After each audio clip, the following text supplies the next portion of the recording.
Yeah, everyone, namaskara. Today we have a great surgeon time with the moderator and the panelists, well-known professors, teachers, mentors,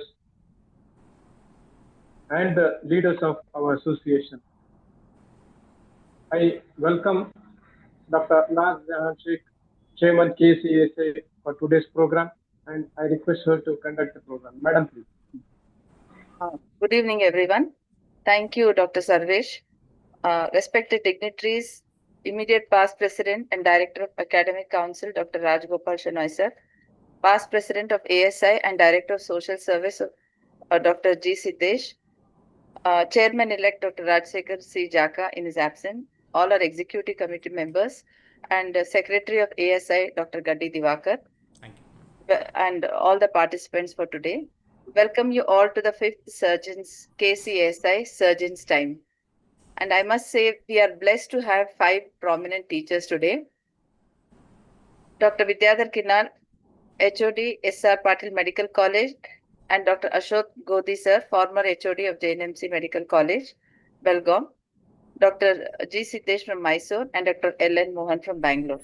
And of course, Dr. Rajgopal Shenoy, with his treasure of interesting cases, will be moderating this session. And I'm sure we are all waiting. In fact, we are waiting for this session since quite a few months, sir. Actually, we're planning, me and Dr. Sarvesh.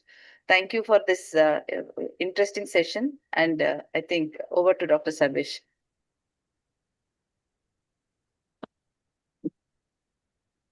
Mute agidare.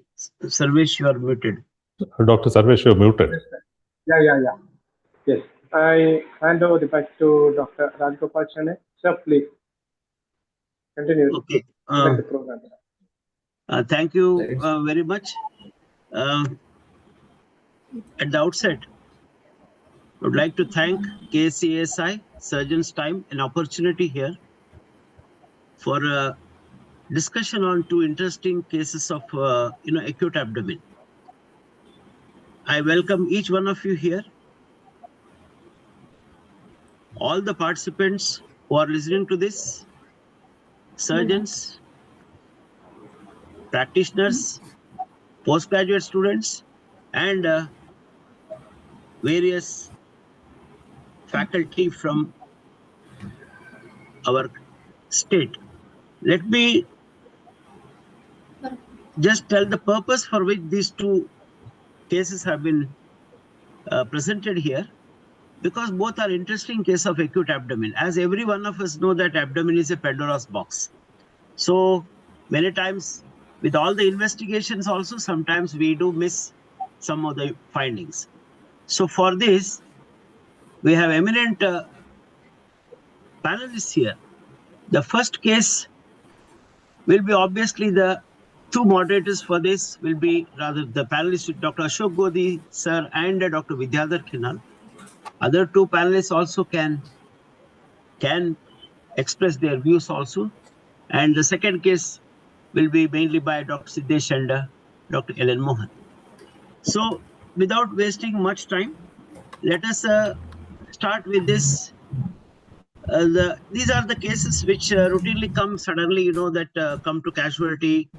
And so here we have a 23-year-old male patient and who is a case of anorectal malformation, who undergoes some surgery when he was only 3 months of age. As usual, no details were not available. And we know that there was only one small scar below. That means he did not undergo any, stoma. So that means it was a low anomaly. He also had a dribbling of the urine. So for which he was evaluated and, later from the age of 10, he did not have any urinary complaints. So basically we are having a male patient who is young. One malformation he had, corrected. Some urinary issues, corrected. And then later he comes to urology OPD.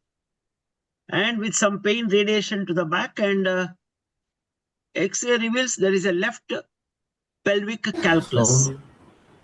So that time whatever the procedure done for him was percutaneous nephrolithotomy, PCNL. So there was no complaints at that time of discharge.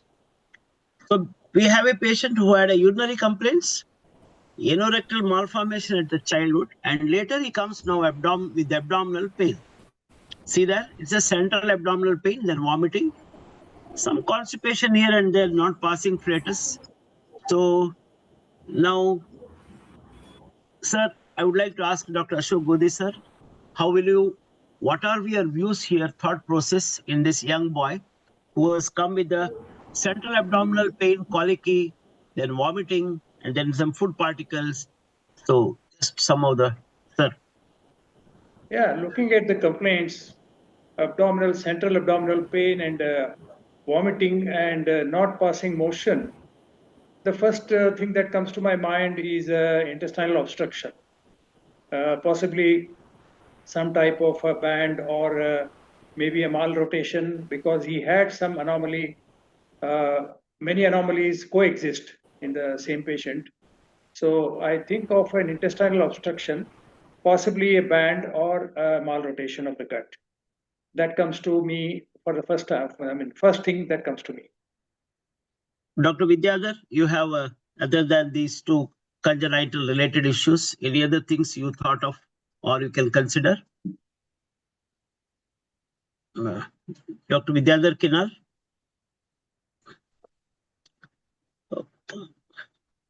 Okay, we will just see when he comes. Let us see. So that's what we thought of, that low anorectal anomaly, some pelvic stone. So we thought whether there's some GI pathology. So let us proceed with the clinical examination. But before I forget, Ellen Mohan, do you have anything to say for this at this juncture? Who is a young boy with this? Yeah, I would agree with Dr. Godhi that you'll have to Yes. think of a congenital problem. Yes. But I would also think of acute appendicitis, because this is a young patient with what looks like central abdominal pain and therefore vomiting. So therefore, although, it will come lower down in the list, where that should be a differential. Basically, what you are trying to tell is some common things, even though, of course, there was no fever. But but as you rightly told, initial presentations sometimes can be, we don't know. It may be an anomaly also. It may be a high appendix position also. Like, Correct. These are the things which are also common things. Yes. Later, of course, started with some clinical examination. You can see here, vitals were stable, but there's some distension, and it was on the left side, umbilical region, etc. As you start palpating, there's some kind of a gurgle there, so gurgling. So gurgling indication that there probably is some intestinal loops there. So guarding was present, bowel stumps, and rectal examination, everything, tone was adequate. So please remember, this issue is on the left upper abdomen now. There's something which is, vaguely felt there. Sir, Dr. Godhi, sir, do you have anything to say at this juncture? Yeah, left upper abdominal mass felt, which is not spleen.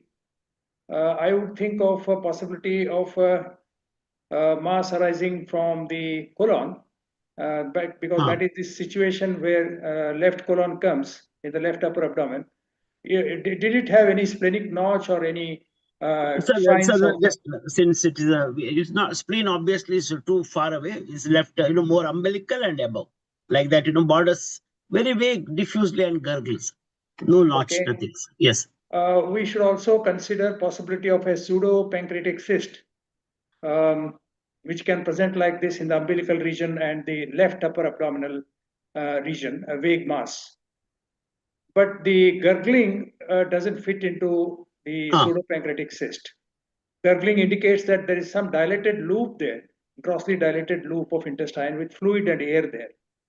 I think that comes to my mind. What comes to my mind is a pseudopancreatic cyst possibility and left colonic mass. Okay. Right. Okay. Yeah, Dr. Vidyadhar said network problem. So this is exactly like this, So as I mentioned, I think you can see the cursor there. Patient is ventilated to that, and this is somehow the spleen. So this is how it is. Dr. Siddesh, you have something to say for this? A young boy, 23-year-old, some recurrent pain and some vomiting and some gurgling like thing is felt there. Some suspicion of obstruction or no alcohol, nothing. So do you have anything to suggest something there? Young boy, Huh. see, if you look at the shape of the lump, what you have marked, so classically with a clear-cut margin, or is it a vaguely? It's No, I vague. don't It's know. vague. It was something like it strikes to me, without touching the patient, a cystic mass. Could it be a retroperitoneal cyst or a mesenteric cyst? Something like that, it comes to my mind. Yeah, So, it's actually just to especially keep you that children, the pathology. Yes, that's 1 minute. Just to say that there's something felt there. Okay. Actually, it's a vague mass and some gurgling. Predominantly, there's some gurgling there.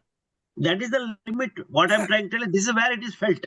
Gurgling without obvious stepladder peristalsis. No stepladder peristalsis. Yes. Would not be very inclined to think of an acute obstruction, but there could be a possibility of a subacute obstruction. So, in which case, either cocooning, things like that, or a bowel tuberculosis, unlikely because the history is not very suggestive of tuberculosis. So, still, I am thinking in terms of, we are inclined to think, as Godhi sir already has put forward, something which is present since birth, like Meckel's band, which is produced, or malrotation, or could it be still a retroperitoneal cyst, a chylolymphatic, or some sort of a cyst with a loop which is becoming more prominent at one particular site? So okay, these are so things that is which how, can come to mind. yes, that's how we proceed. Dr. Vidyadhar, you are joined or somewhere? Yeah, I am back. Yeah. Are you able to hear me? Yeah, we are able to hear. Just you can see the slide now. You can see this picture. Are you able to see the picture?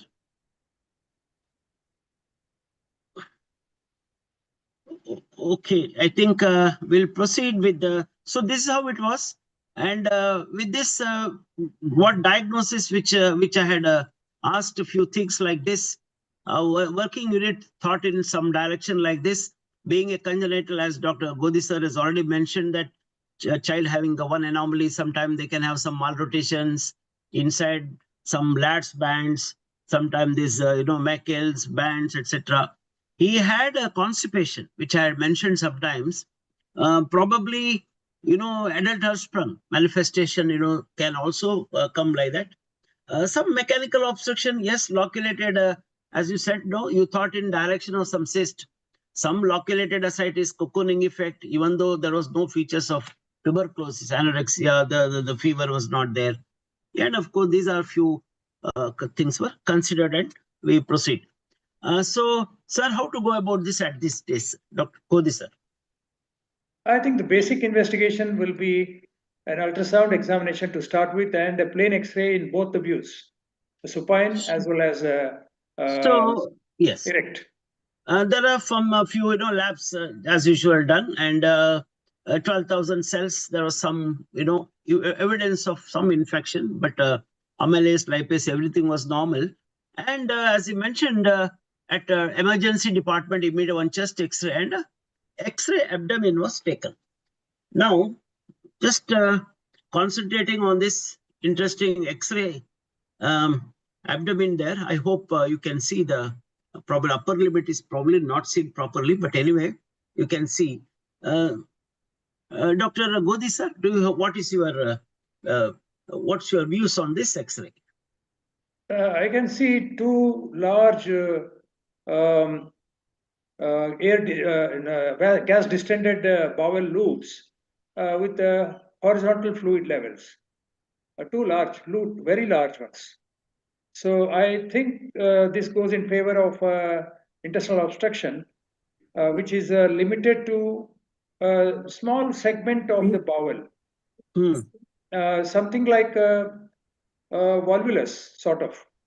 Because we don't see any other gas fluid levels, air fluid levels in any other part of the abdomen. Only these two things are seen.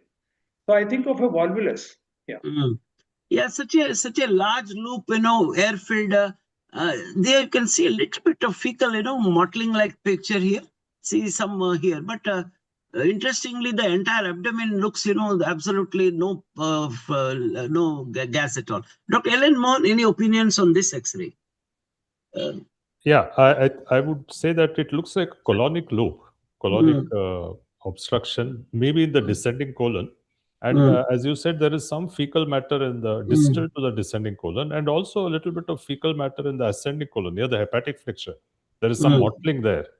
Yeah. So therefore, it looks like obstruction of the descending colon is all I can say. Maybe a volvulus, but there is something else we don't know. Whether there's some other pathology. Yeah, But there is Dr. Vidyadhar, are you still? I'm Because back now.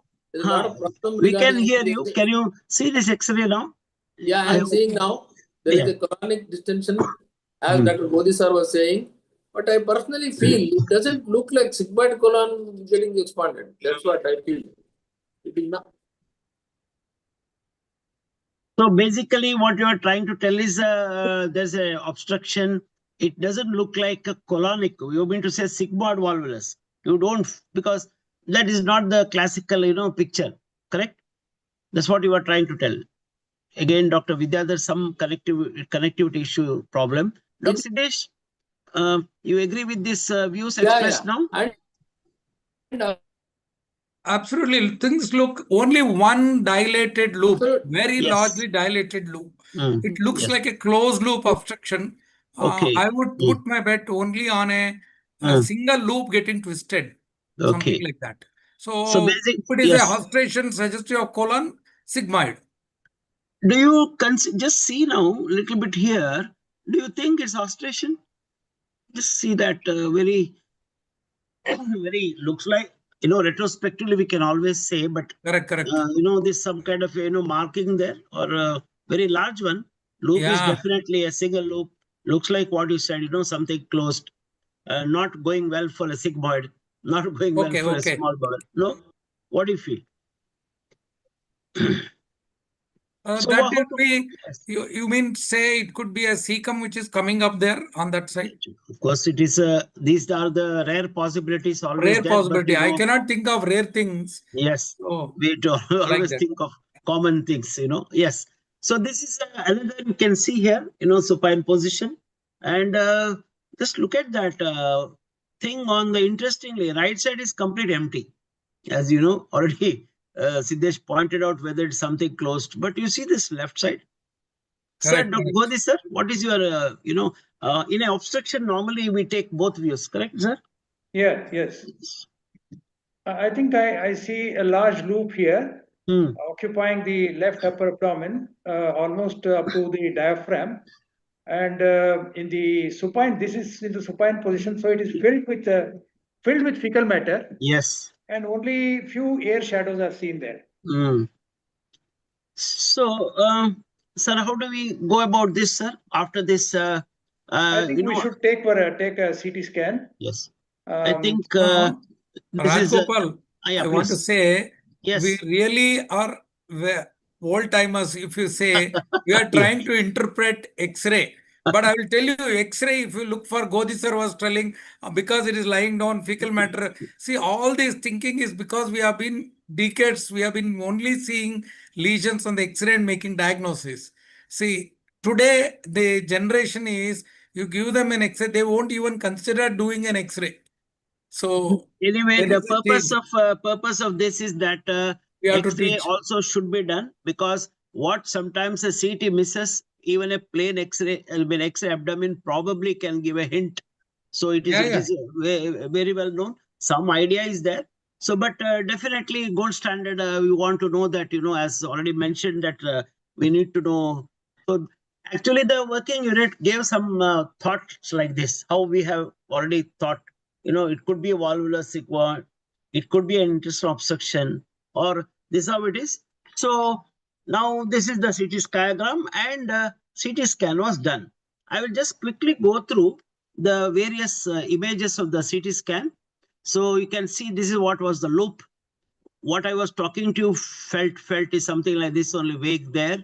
And this is how it was. So you can see the CT scan pictures, obviously taken 1 decade back, all these images. So as it is being traced, hugely dilated segment, whatever you are talking, was the colon only, whatever it is. So see there? Yes. Sir, Dr. Godhi, sir, your views Yes. on the, sir. I still stick to the first possibility I told, that it could be colonic obstruction involving the left colon. Correct. Probably a volvulus. Volvulus of the sigmoid is a possibility. Yes. Very huge. It can ascend to that level even if sigmoid is in the rectum and in the pelvis basically. Yes. But when it gets dilated, it can go up and reach this upper abdominal part also. So sigmoid volvulus, I still stick to that. And possibility of transverse colon with a huge mesentery volvulus is rarely described. Transverse colon volvulus, whether it is that, the second possibility, I think. Okay, Dr. Vidyadhar Kinhal, you are there now. I'll try. Dr. Vidyadhar. Vidyadhar, mute agidiri. Please unmute yourself. I am able to see you, Vidyadhar. Please unmute yourself.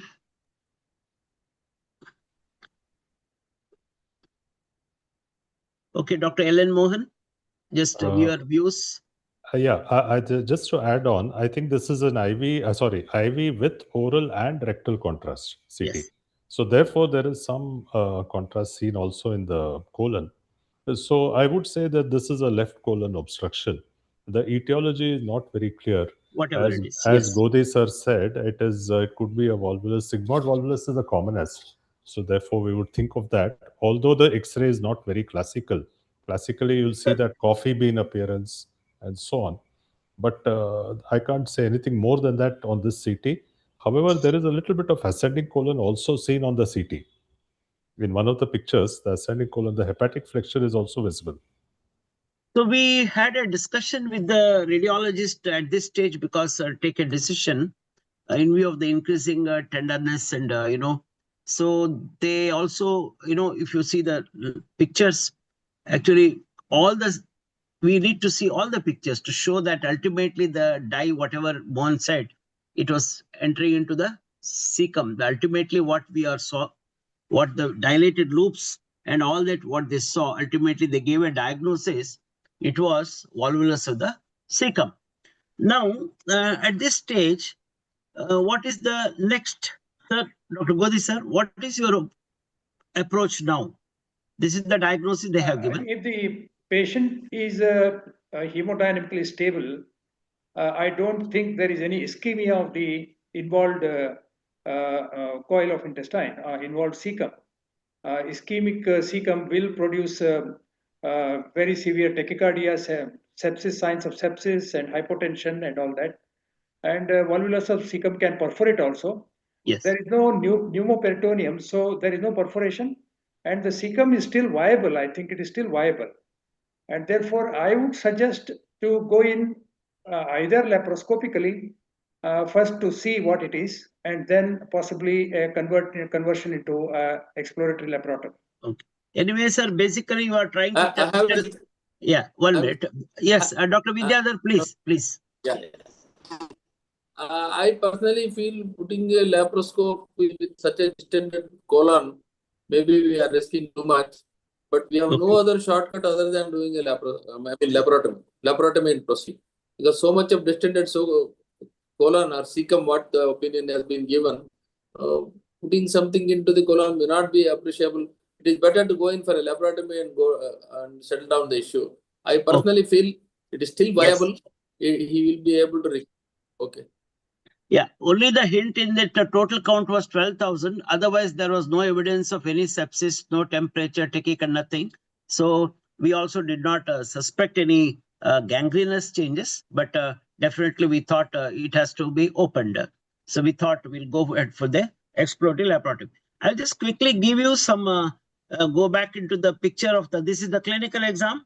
I think I have told you exactly it was vague, as I mentioned. And once we have done a laparotomy, this is what was that hugely dilated ascending colon. Whatever we saw that huge, that lengthy segment, in place of a so-called descending, it was actually ascending colon, right? And then, yeah, this is how you can see the hyperemia there, dilated, and this is the cecum which we felt, which I was talking as some kind of a round thing in that. So this is what cecum has been delivered outside. This is the cecum. This is the actual terminal ileum, whatever I am showing. And I'll just go back. This was that descending colon. Just to keep you that, that picture what I was talking to you. This is how it was. This is what was that ascending colon from right, it has come to the left. So, and the cecum has gone to the left hypochondrium, what I have mentioned to you, rather above the umbilicus, upper abdomen. Now, the question that came here is, there was one more band there. You can see there. This is one which was, this band was stuck to this incision. This is the incision here. This is the upper end. And you can see the tinea there. So this is how it was. So now this finding, I'll tell you quickly now. Hugely dilated cecum on the left hypochondrium.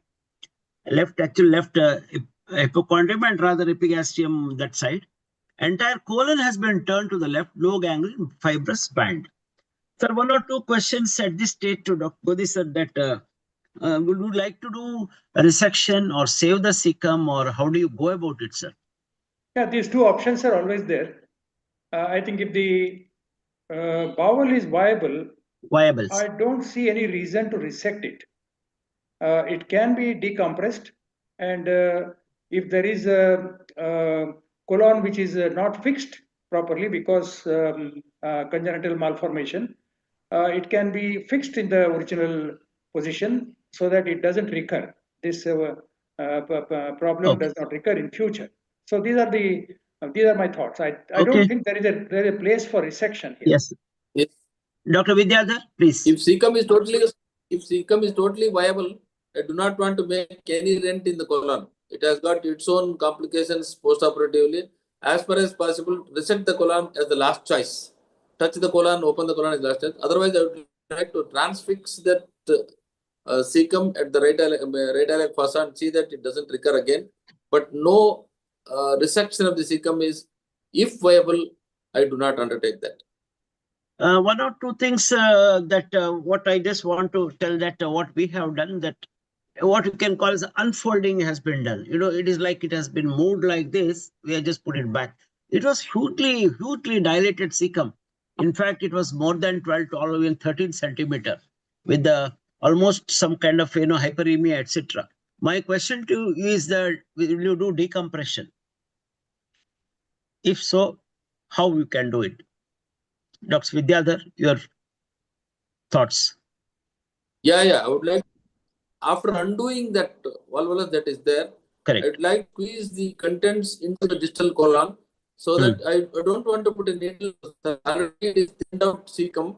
So I would like to squeeze in the contents of the cecum into the ascending colon as well as transverse colon as far as possible, reduce that size, and then do it. Since it has already got a mesentery, then posteriorly I would like to fix it so that the closure of the abdomen becomes easier once you have emptied the contents of the cecum at valvulus segment.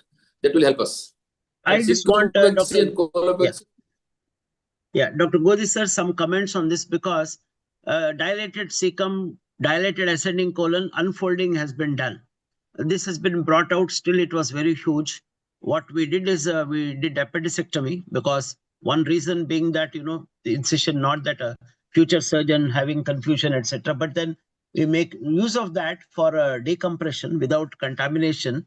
And that's how we proceeded. Sir, your views on this particular? Yeah, I think I agree with Dr. Vidyadhar. First attempt should be to derotate it and reduce the volvulus and try to see that whether you can squeeze the contents into the descending colon, into the ascending colon, and then further into the transverse colon and descending colon. And possibly if it compresses well, decompresses very well, I think it can be brought back to right side of the abdomen and fix it. That should be the first attempt. And if it is not possible, I think what you have done is the best. Open the, do the appendicectomy, and through that hole, you can decompress the bowel without contaminating the remaining peritoneal cavity. Dr. Ellen Mohan, any views on this? I have a wild thing. Yeah, sorry, 1 minute, Vidyadhar. Ellen Mohan? I have a wild thinking. Yes. I think somebody. Yeah. I think someone else was speaking. So, should I wait? No. Can we attempt a perrectal tubal insertion into that, because we have already opened the abdomen? No, I think it is too far away from the rectum. Okay. Okay. Cecum was hugely dilated, as I mentioned to you, much bigger than the ascending colon itself. Both were almost like, as he rightly put it, the contents were some solid contents also, in addition, some liquid here. So we did try a tube there from below, but nothing helped actually. But we did not use a long tube like colonoscopic decum, no. What we did is only a sigmoidoscopic thing like tube there in the emergency in the OT. That's what Dr. Ellen Mohan, your views on this. Yes, I think whatever has been said is correct, Dr. Rajgopal. The only thing I would like to add is that it's very, very grossly dilated. So Yes. it may be difficult to close the abdomen, even if you try to decompress and squeeze the material distally. It may not be very easy. So I would say there is nothing wrong in putting a large, because most of it is gas. So maybe you can put an 18 number needle into one of the tinea. So that should not produce too much of fecal contamination, and decompressing the air. And I think the chances of a leak are very low in that situation. So if that is required, it may need to be done. Yeah, you are talking about that since we have done appendicectomy, that issue of the needle puncture is not there. Otherwise, we used to put the small, purse string like, suture and put a puncture there and tighten it, correct? On the tinea. Yes, correct. Dr. Siddesh, what is your views? Sir, I am coming in for management for the first time. Sir, since I am an endoscopist, yes. if the patient is not sick, I would first do a colonoscopy, sir. So I have seen such patients where if you take out the air, we may not be able to take out the fecal matter.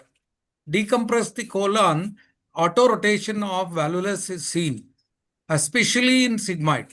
So I am still thinking if it is to be a sigmoid valvulus, it will get corrected, sir. In more than 50% of the patients, you can conserve them. Later on, electively, we can plan for a treatment. No, that is one, just as a possibility, not for this case. So let us come only to this case. Is a cecal volvulus and ascending colon. Cecal volvulus, no scope, especially the diameter is so big, and also the count being so high, I wouldn't risk. And a young boy, anyway, we have to give him a definitive treatment. Let us go. I would have definitely done surgery. I'm just telling the possibility as a part of the teaching. This one I spoke. Thank you. So otherwise, everything is fine. Correct. So basically, the idea here is that one is no gangrene. Cecum is hugely dilated. Ascending colon and cecum both together have turned on. This has been described as a cecal bascule. Okay, this is not just a cecal volvulus. The whole cecum as well as ascending colon has just like that turned. And of course, there was a band which I showed you, divided the band. And what we did is a cecopexy and colopexy, means we have already done one appendicectomy. And the entire ascending colon, we just put some sutures on the side of the abdominal wall. That's all we have done. We have not done any, major thing.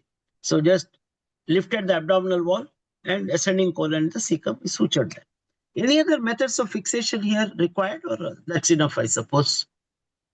Method of fixing. Sir, Godhi, sir? We can put, I think a few sutures, as you have put it, to the right side abdominal wall. Yes. To the ascending colon and the cecum. That should be good enough.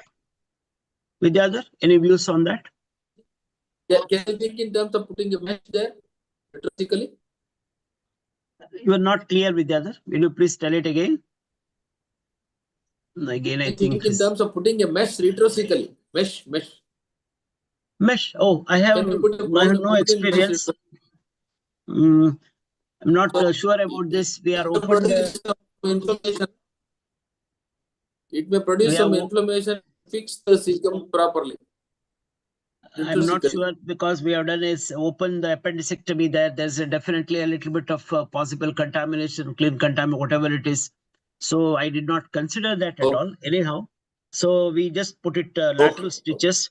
And quickly I will go through a few because we need to go for the second case. But just to give you some idea about this bascule, you know, this is a common problem, not a common problem.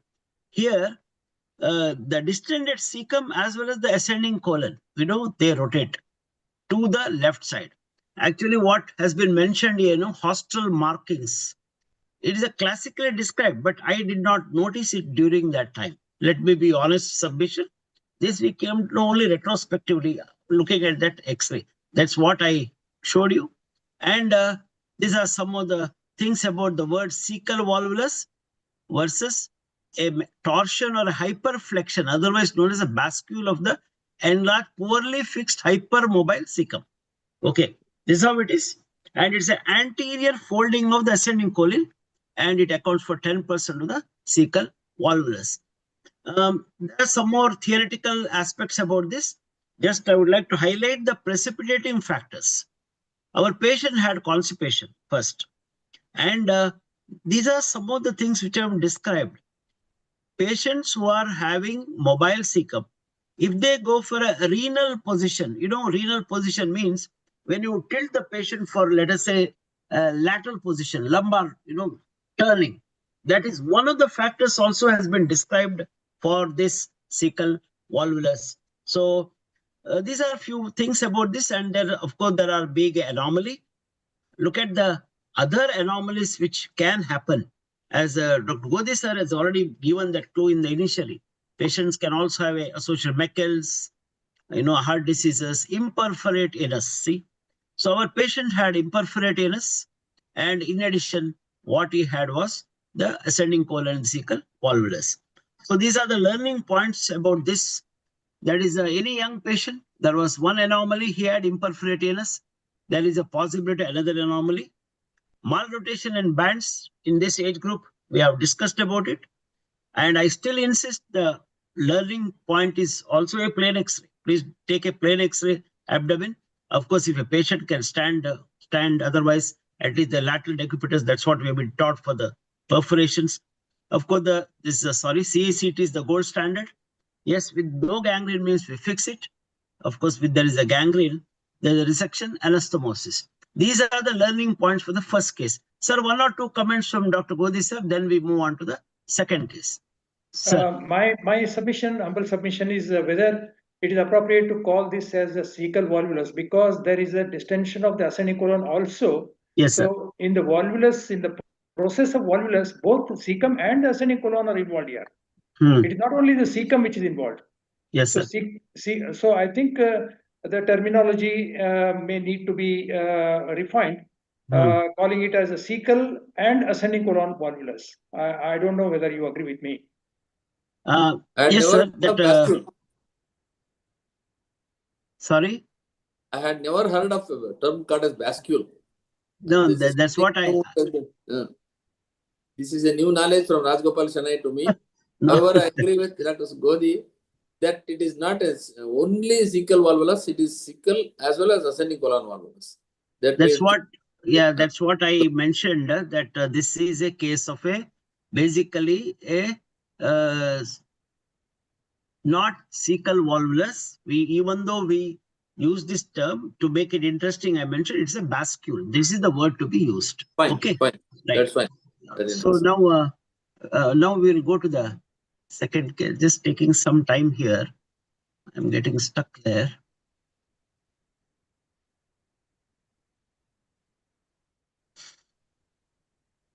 Yeah. So we'll go to the second case, another interesting case.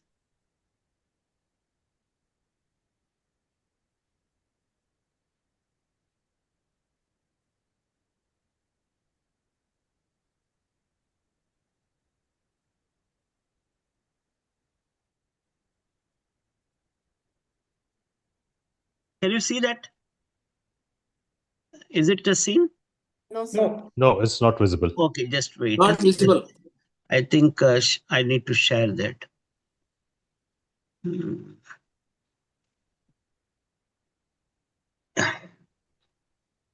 ಬರೀ ನೀವು ಕಾಣ್ತಾ ಇದ್ದೀರಾ? Just a minute, because there's some, I think it's a little slow. I don't know why it's slow. Sarvesha has got, you can close it. Are you alone? Shall I open it myself? Ila, one nimsha, I think I have given to Martin. No, because I'm Sarvesha not able to.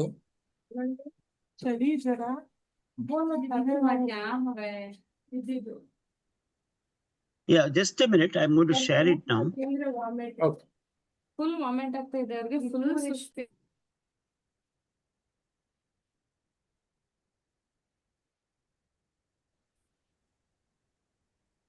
Are you seeing now? Not yet. Wait, it is. Sir, now? Yeah. Yeah, make it slideshow. Martin. Make it There's little slideshow. bit, yes. Okay, we'll go to the second case, another interesting case. As I mentioned, Dr. Siddesh and Dr. Mohan also, you'll be the speakers for this, but others also please give your valuable inputs. This is an interesting case of a 58-year-old female with a right iliac fossa pain, right? So 58-year-old female brought to the triage with abdominal pain and vomiting, just a 1-day duration. There are some important features only I have put here. So abdominal pain, sudden, intermittent, severe. Again, vomiting, food particles, no hematemesis, mild distension of the lower abdomen. No history of fever, no other features. So basically, this lady is 58-year-old and severe abdominal pain, intermittent, colicky, comes and goes, 1 day only, vomiting and distension of the lower abdomen. There are some relevant only points, like she has undergone pelvic surgery. So that's just to keep, and other no comorbid fact. But there are some few drugs she was taking for depression. So with this, Dr. Siddesh, what do you consider at this stage now? Well, my thinking goes elderly lady. 58 is not elderly. She's Yes. yeah, old lady. But okay, the history level goes in one positive history coming is two positive points. One is mainly lower abdominal distension. Yes, So yes. suggestive of something like subacute to acute obstruction. Cause, if you look at, goes in favor of more of a colonic pathology because the lower abdomen. I'm just putting out my loose thoughts. But if you say taking the point of underwent hysterectomy 12 years back, Correct. most common again is bands. Correct. So Adhesions that is and bands. one. Correct. Yes. Number two, which comes to my mind, is patient long-standing history of depression, antidepressants. There can be pseudo obstruction. So Perfect. that is one more thing which comes to my mind. These Yes. are two things. Looking at this slide, I just get in. Okay. So let us see. Okay, Ellen Mohan, Dr. Ellen Mohan, what are your one or two views here? I would ask one question to you. Was there Yes. any history of constipation or, No because that constipation. point was not mentioned on Correct, the slides. correct. So any passage of flatus and stools were there? Here, for example, this time admission, there's only mild distension. She was passing once, that stool she has passed. So there's no constipation history. Correct. I would agree with Dr. Siddesh. I would think of adhesive obstruction as the first diagnosis because of the previous hysterectomy. The other differential which I would consider is that a slightly elderly patient, acute pain, mesenteric ischemia would be the other differential, because they can also come with acute pain, features like this. So that would be a little lower down in my differential. Yeah, anyway, she never had any, major hemodynamic instability of that, Right. excruciating abdominal pain, sudden collapse, all that things were not there. Very comfortable, but so this is how she came, and you look at the vitals, very, very stable. Respiratory 18, febrile, pulse is 90, little anxious at this stage. So these are some of the findings on abdominal examination. Mild distension, minimal tenderness, and rebound tenderness or question mark. This is exactly the, whatever my assistant who saw. No guarding rigidity. Per rectal examination was normal. Everything was normal. Any consideration of acute appendicitis or anything like that you consider at this stage, Dr. Siddesh, or yes, or ovarian? I would Yes. think of acute appendicitis also, because there is rebound tenderness there, tenderness in the right iliac fossa. Although it is a little unusual at this age, it still needs to be considered. Because common things, we consider common, and this appendicitis is notorious for unusual presentations. Correct. Dr. Siddesh, what about any presenting primarily with the distension of abdomen? Lower abdomen, no? Lower abdominal pain and distension. Pain, if it is primary, see, Primary pain first. Yes. Rebound tenderness goes in favor of appendix. What about any ovarian pathology and anything else? Possible. But he has undergone hysterectomy, na? That is why there is ovarian pathology. Yes. Hysterectomy, ovarian pathology is still possible. There may be hydrotherapy. She's probably postmenopausal. I mean, that's a point I wanted to say. 12 years is 47, 46, 47. 46. Ovarian torsion? So basically, we would like to consider something like a, lower abdominal pain here. Nothing is very clear, but because there is a little bit of gaseous distension, lower abdomen with some vomiting, we would like to consider it could be a JA pathology. If you think like that, we thought maybe appendicitis or some non-specific. Yes, Dr. Siddesh? Colonic malignancy, we need to keep in back of the mind, considering, but she doesn't have bowel symptoms, you told. Number 2, no pallor. No pallor. Nothing. No bowel symptoms, no pallor. So that goes 2 steps down. So anyway, as we start working on that, to make it interesting, these are what has been thought: adhesions, appendicitis. Even sometimes we do get, cecal diverticulitis, not sigmoid. We are talking about only right iliac fossa. And of course, this is how we thought about gynecological causes. Quickly to tell that there are a few things here, like she was diabetic, the sugar status were high. Rest of the things, there is you can see a total count. I hope you can see here total counts 13,000 plus. So rest of the things. So at this stage, we thought of some infective or inflammatory, and a few other things are relatively normal. Okay. So I just put you the X-ray. Yeah. So Dr. Siddesh, these are the X-rays. One is a chest X-ray. Another is, of course, the abdominal X-rays. Few comments, please. Yeah. There is obvious gas under right dome, isn't it? There is a gap between liver and the diaphragm. That is one thing which is standing out. And then there is distended bowel loops. Yes, all around. And something looking more to be towards colonic distension than small bowel, because few obstructions, not classical consent in effect. Yes. Anyway, what you said is right, that some gas shadows are here with the thin crescent-like thing, So, Dr. Mohan, any other views for chest X-ray? I'd agree with Dr. Siddesh. On the chest X-ray, there are 2 findings. One is there is calcification of the aorta, and there is unfolding of the aortic arch.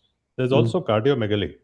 So maybe this lady was a hypertensive, or that is, of course, we don't have that information. That is an additional finding, but this looks like colonic gas and pneumoperitoneum.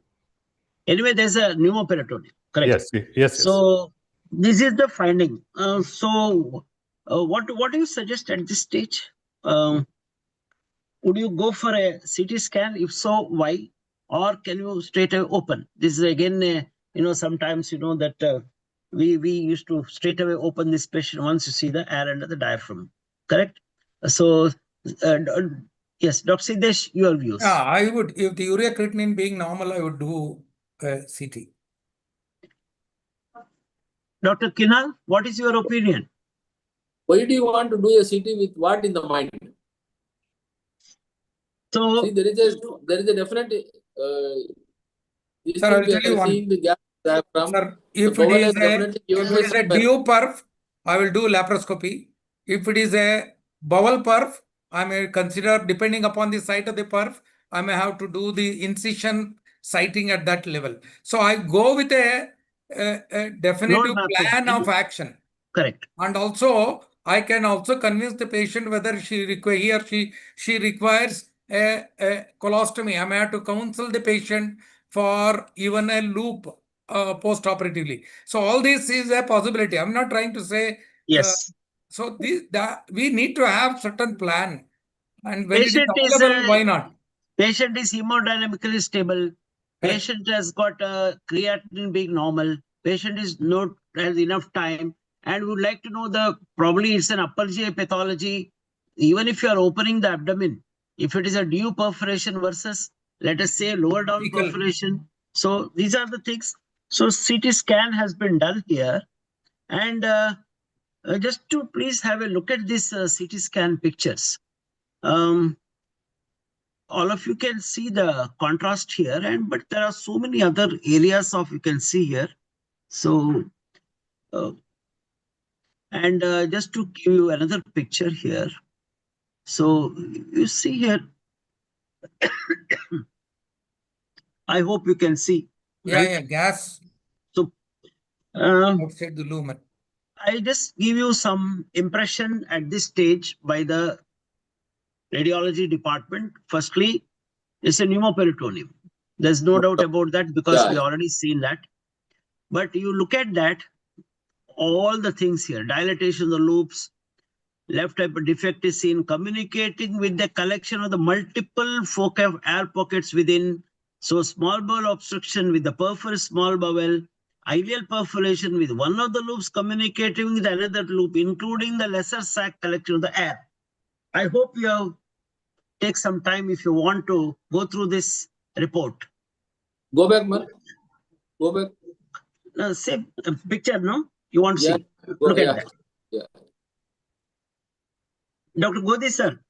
Sir, you are there, sir? Nowadays, I am fond of seeing real-time CT scan reports, man. I know. They send us the... Yeah.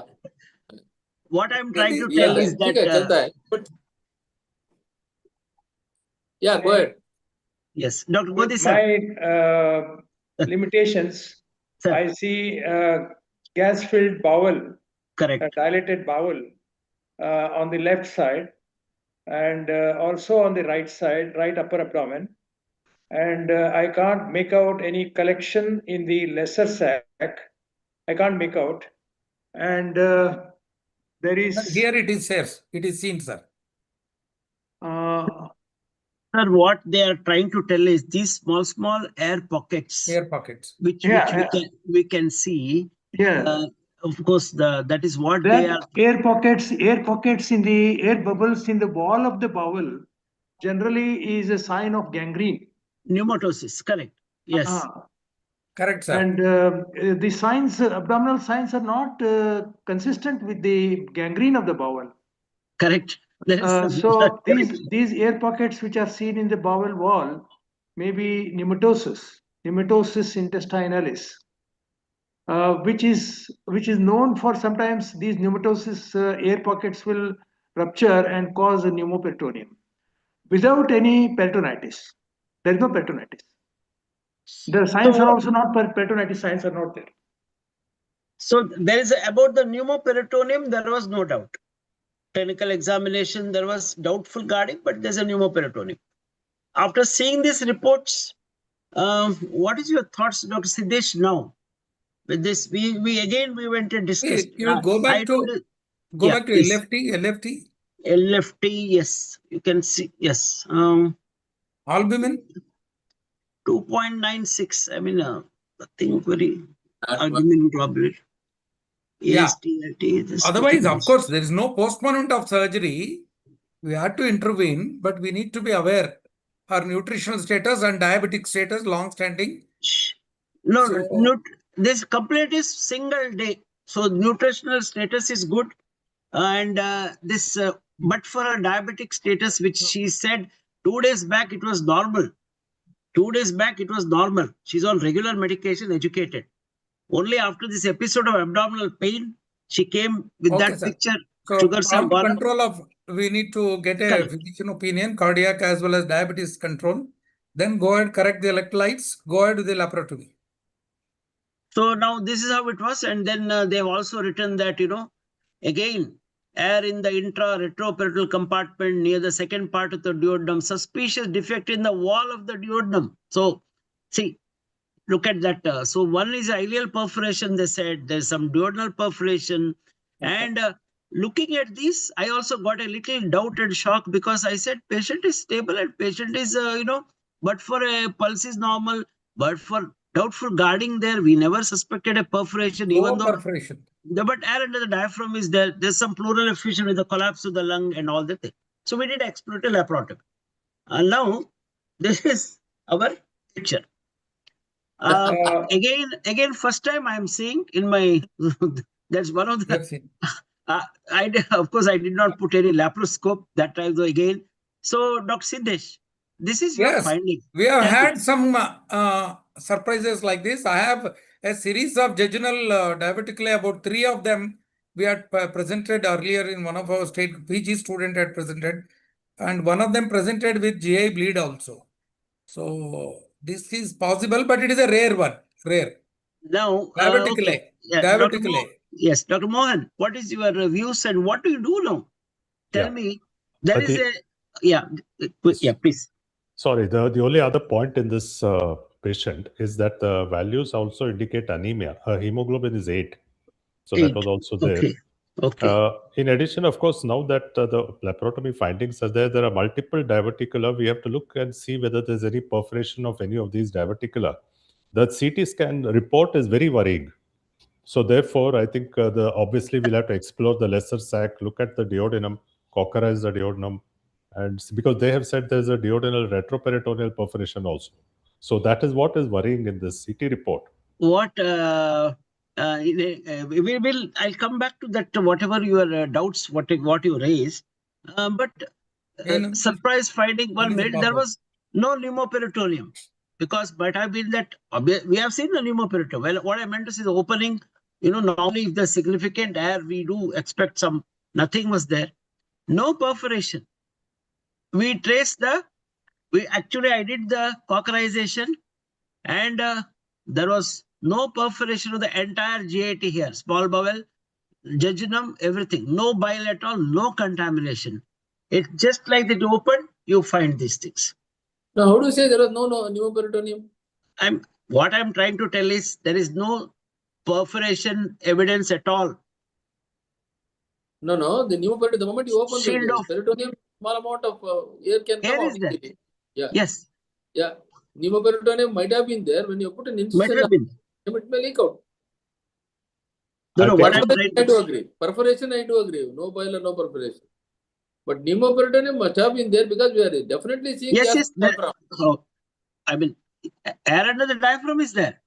Yeah, after opening the no perforation. Correct. Yeah. No perforation, no bile, no contamination. So now, what do you do? Let me first tell what has been done. So with this finding, see what actually has happened is all these diverticulae are along this mesenteric border, and since they are communicating with the bowel, there was air which radiologists reported as perforation. Achha. See, this is you understand. This is how it is. Now, appendix is normal. Patient had a pneumoperitoneum. What we went on tracing, we thought somewhere near ileum, there was some doubtful serosal hyperemia to one of these diverticulae. What about lesser sac collection, boss? Nothing. No collection. Okay. There's nothing there. Okay. Nothing. It's all the air. So one of the probably jejunal loop, which they thought it is in the lesser sac, might have had some no perforation. Correct. That they found it as a fluid-filled diverticula. That's all. Now, there was some little doubt here. What we did right or wrong is different. We never took the diverticulae for histopathology because with this so many diverticulae, after tracing, we thought near the ileum, there was some doubtful serosal hyperemia, as I mentioned. And we did the diverticulectomy. Only one we have done. this just for some comments on this. Yes, Dr. Siddesh. Diverticulectomy as such, I have no experience. So we do only colon resection. We have done only resections. And these multiple jejunal diverticulae, we have seen at least 3 of them I remember as a series. All of them we have done resection. No, But, here it is from the DJ flexure till the Yeah. But almost right, full. You may have to mobilize and get on to the beyond the proximal to the duodenojejunal flexure ligament of treats. Try to mobilize and then have a very small cup of duodenum. Duodenal diverticula as such are very, very rare. I have not seen duodenal diverticula. I don't know. Here also it may be mainly duodenojejunal flexure. Maybe up to that you might have found. Have you left behind any diverticula? I don't know. No. There were more than 30-40 diverticulae in this patient. No. You have excised the whole segment. No. One diverticulae. That's what I said. What I'm trying to tell is, as an emergency, when we opened, we thought to open this patient, and then we examined. There was some doubtful diverticulae near the ileum with the serosal hyperemia. Okay. We thought whether that is the culprit, and we removed that one. It is just like okay. That's what I'm trying to tell is that removal of the everything was not indicated. Only issue is whether what we have done is right or wrong in the sense whether you could have just closed the abdomen. That is what my question. Dr. Ellen Mohan. I think I would agree with what you have done. A thorough exploration of the GIT, starting from the GE junction down to the rectum, because sometimes there may be a small perforation somewhere else. In addition to this diverticulae. Since there are so many diverticulae all over the small intestine, you cannot resect the segments. Patient will end up with problems. So probably, I think wherever you had a suspicion that there could have been a sealed off perforation, you have excised it. I think that should be adequate, is what I feel at this moment. I don't consider excising whole of the jejunum wherever there are. That is out of question. That is out of question. What you have done is right, but I am yet to see a duodenum, small bowel diverticulum, such as jejunal diverticulum. But what I did not understand is why did he develop pleural effusion? She is not a non-hypertensive. There was, I think, pneumoperitoneum was there, probably some inflammatory reaction, and some lung base collapse would have been there, no? That's a possibility. No? Can we do an ultrasound guided aspiration of the pleural fluid to know what it was? No. What I'm trying to tell is this patient has been taken for acute, no? Abdominal findings were there. No, pneumoperitoneum, right elymphosa pain, guarding was there. So open. Subsequently, that disappeared. That's absolutely disappeared. It's very not uncommon finding. So what I'm trying to tell is later patients, she recovered and she went home. The final histopathology was the pseudo diverticulum with serositis and a lymphofollicular hyperplasia of the appendix with the cirrhosis. Of course, we also should tell that at this juncture we have done appendicectomy also, because that's also another thing. Only thing is, you will come back again with some kind of symptoms. Up to now, about the issue here is there are still very much there. Diverticulae are still very much there. She will be constant visitor to the surgery ward, surgery outpatient.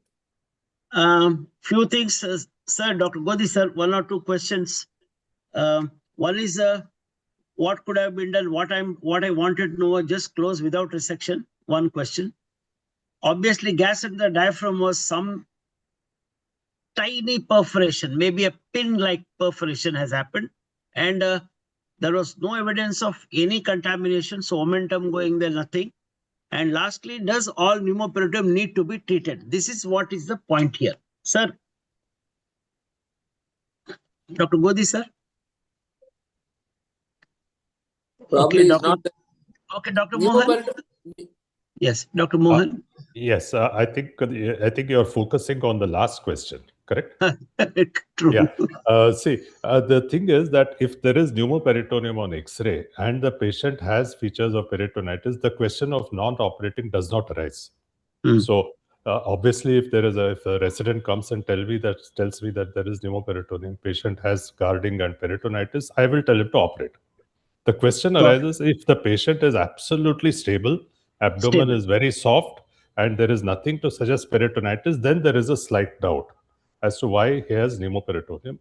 sometimes the clinical findings may not be very obvious, especially in elderly patients. So it is a little dicey to not operate on these patients. So a CT may be helpful in that situation if the patient is absolutely stable, and then take a call. If the patient continues to remain stable, he should be admitted and observed for any deterioration. If he gets worse, he has to be taken up for surgery immediately. The other option would be a laparoscopy and see where is the perforation or what is the problem, and then proceed. I would like that's correct. to proceed like this. If I would correlate the clinical condition of the patient, even though if there is a pneumo, minor perfs close by themselves. How is he performing only pneumoperitoneum without much of increase in the symptoms of the patient? I would like to observe him for 24 to 48 hours. The mini perf closes by itself many a times. So it is better not, only pneumoperitoneum is not the indication for doing laparotomy is what I feel. And he said laparoscopy, when you're doing a laparoscopy only for pneumoperitoneum, you are also putting air into the peritoneal cavity. You may be able to find out the perforation. If only small leakage is there, pneumoperitoneum is there, I personally feel I will observe the patient for some time. Dr. Siddesh, earlier case he was talking about, I think, laparoscope. Probably at this stage, I felt that, this patient particularly, if you were to put the scope, with absolutely zero contamination inside, means nothing, only these findings, only these diverticular findings. What would have done, Dr. Siddesh? I would definitely again explore, because Explore. nothing like feeling the intestines yourself and finding out the site of the perforation. Whatever Should you not do miss. without Yes. tactile feeling and examining the bowel with your own hands, Perfect. I wouldn't be very comfortable leaving the patient, closing our ports just like that and waiting, because the patient had high counts and patient had rebound tenderness, whatever it is. So Dr. I Mohan, would yes. definitely Mohan wants to tell something. Yes. No, I think what was also worrying was the CT report, because they said there is collection, lesser sac, multiple perforations. With that report, you cannot afford to wait on this patient. You have to operate. So what I'm trying to tell is these are some pitfalls also are there. I'm not trying to say that. So every system, whether every investigation has some pitfalls. It is not trying to say that they are wrong. It is, see what they have seen it, their interpretation. So who expected that hundreds of diverticular are present? Yes, Dr. Mohan. The only other issue, just a small point, is that if the patient worsens tomorrow and you have not operated, you are liable for legal problems also. Because the first question which will be asked is, when there is a pneumoperitoneum and the CT is showing all this, why did you not explore? Would be a question. It will be difficult to defend that. Anyway, yes, we will just quickly. Time is now another few minutes. So that's what is. I did a quick, some research here. So literature search. So these are actually not congenital. These are acquired divertically. Again, due to some, intestinal dyskinesis, high segmental intraluminal pressure, etc. So they are silent. Usually they are silent. And they all talk about, the severe abdominal pain related to a very, very small, tiny, like a perforation. Perforation enough for only to air escaping. No other features. Rarely they can also give rise to intestinal obstruction and perforation. So these are some of the findings here, that how the perforation, how the pneumoperitoneum is caused by these diverticulae, out of which one of them has perforated and giving rise to, these problems. If you have this is only literature search. If you have the time here, means earlier, if you have diagnosed or doubtful, then all these things have been mentioned for diagnostic purposes of including a, capsule endoscopy, double balloon, etc. Treatment, of course, treatment of choice for a perforated divertically causing generalized peritonitis is obviously very clear. There's no doubt about that. So when in doubt, resect it. And when there's a diverticulitis, you have to resect it. See, we also had a personal experience of one patient who came with a severe anemia, and evaluation revealed a single diverticulum which patient had multiple transfusions. multiple upper GI-scopy, multiple colonoscopies. She presented as anasarca. And we found a single diverticulum that was the culprit. Actually, you can see here also the location of the diverticulum, and that's how it was. So that's what we have done, the resection, etc. So quickly to conclude, so before that, some comments on Dr. Godhi, sir. You are there? Yeah. Yes, am I sir. audible? Yes, Am sir. I Yes, sir. audible? Yes, sir. Please, sir. Yeah, this is a very interesting case. We have seen some 2-3 cases, not many, not more than 2-3 cases of pneumatosis intestinalis, which are not as big as your case. They are very huge. Your case is a very huge diverticuli.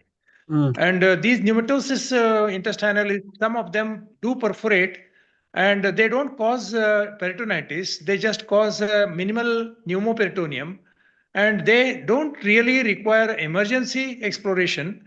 And this CT scan report that you are seeing, you are showing, should be taken with a pinch of salt, because we have to interpret CT scan finding in the background of the clinical findings. This patient did not have any clinical signs of peritonitis at all. And therefore, I think we should look at the CT scan with the clinical findings that we have got. Most of the time, the radiologists do not examine the patients. They straight away put the patient in the console and then the gantry and then take him out.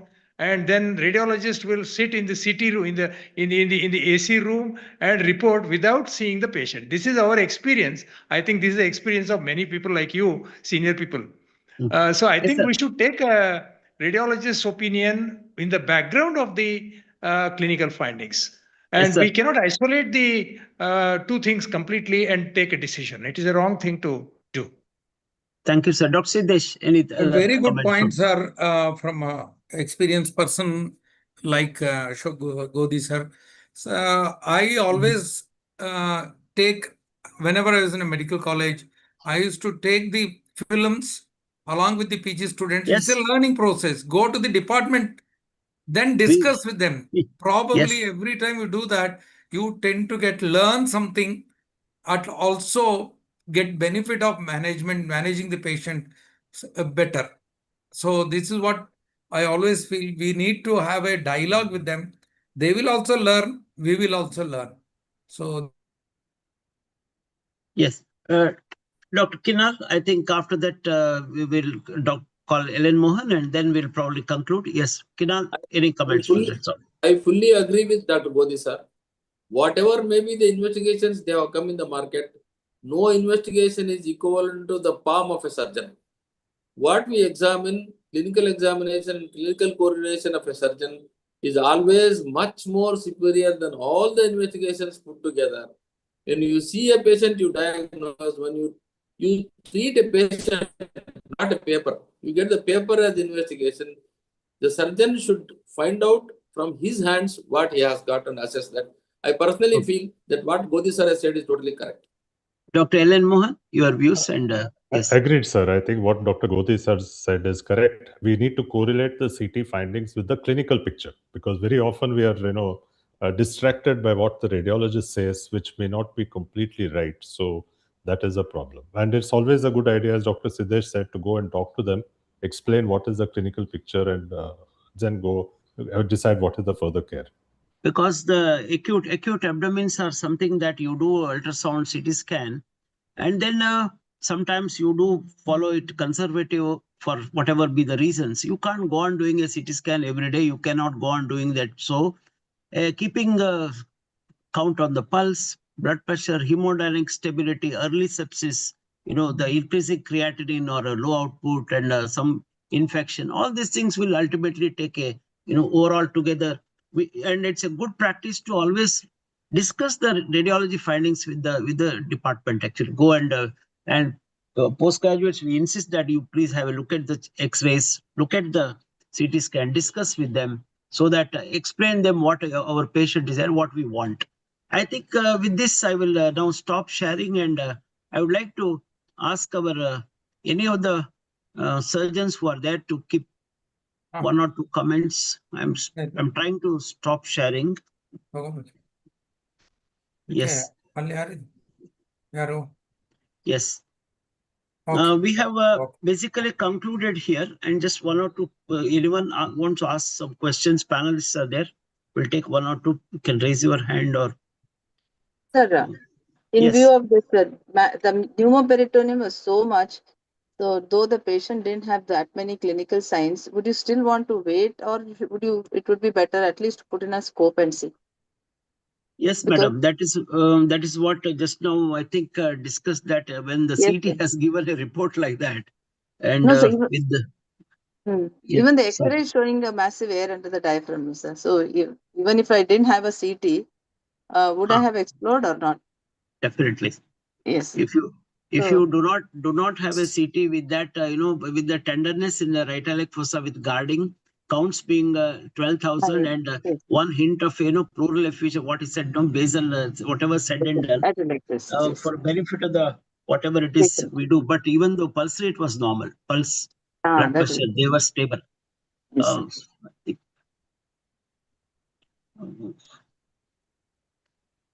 Yes, I think we have done, I suppose. Yes. Thank you. Thank you, each one of you, for a wonderful opportunity. Dr. Sarvesh, please. Yeah, thank you, sir. I call upon Dr. Gadi Divakar, Secretary, ASI, for comments. Sir, please. KSCASI. Sir, you're muted. Voice. Yeah. Respected Chairman, KSCASI, Dr. Naaz ma'am, Dr. Sarvesh, Honorary Secretary, ASI, my teachers. I have Dr. Vidyadhar Kinhal sir, who happened to be my teacher. I also recognize the presence of Siddesh sir, who is Director of Social Welfare Council at ASI, and senior teachers like Dr. Shenoy sir, Godhi sir, and Mohan sir. My pranamas to you. Excellent session to say. I also learned many things, including that particular word for volvulus of cecum and ascending colon, as rightly put by Dr. Vidyadhar sir. And the second case was definitely a bouncer for any surgical case presentation. Thank you. Let's keep having these kind of session, and let's enrich ourselves. Thank you very much, sir. Thank you. Thank you, sir, for calling us Thank you. for this meeting. Thank It's a you, privilege sir. to be with such Thank senior you, people. everybody. I have one Yes, suggestion. Is it not reaching many postgraduate students? I see only 25 people joining this session. It's a very important, very worthy session it is. Only 25, 26 people are joining. Is it reaching the PG students? Yes, sir. Or not? We are putting in the groups also, PG groups, all groups of ASA, KSCASI and ASI, we are putting it, sir. Yeah, and but YouTube, they are getting connected there. Sir. I request our chairman, madam, please. Yes. Comments. So it was a wonderful session, and certain learning points. In the first case which we saw today was laparotomy and not a laparoscopy. And in the second one, maybe we could have considered laparoscopy and then decided whether should convert or not and just come out. So that was my opinion about that case. And learning CT with the patient's findings, as well as going to the console and going to the CT room and seeing it on the big screen is always better. So but nowadays we do get it on we get to see it through the link we get. And Dr. Vidyadhar sir's final comment was, no examination is better than a surgeon's hand. So I think we should all go back to our clinical examination skills, learn it best. And I must say, all the 5 teachers, we are really very glad to have you all. Dr. Mohan sir, Dr. Siddesh sir, Dr. Ashok Godhi sir, and Dr. Vidyadhar sir, and Dr. Rajgopal Shenoy sir. As usual, his case capsules, we were looking forward to have this since quite some time. So thank you all for this wonderful session. And I want to just clarify, Dr. Ashok Godhi's this thing that most of the PGs see it on YouTube, sir. So I'm sure most of them will watch it, and so we keep doing our best, and even if one student benefits, I think that is what we are all up to. Thank you, sir. It was really great to have you in this session. Thank you all for participating. Over to Dr. Siddesh. Thank you, sir. Thank you, madam. Yes, thank you, sir. Thank you. Signing off. Yes, sir. Dr. Wills. Yes. Vote of thanks. Sarvesh. Gurubasavana Gaud is there. Barlilla. Guru. Sarvesh. He signed off, I think. Okay, I think. Okay. Thank you. Thank you all. Thank you, sir. Thank you, madam. Sir. Thank you, Dr. Rajgopal, Thank you, everybody. Godhi sir, Thank you, Siddesh sir. everybody. Thank you so much. Thank Vidyadhar you.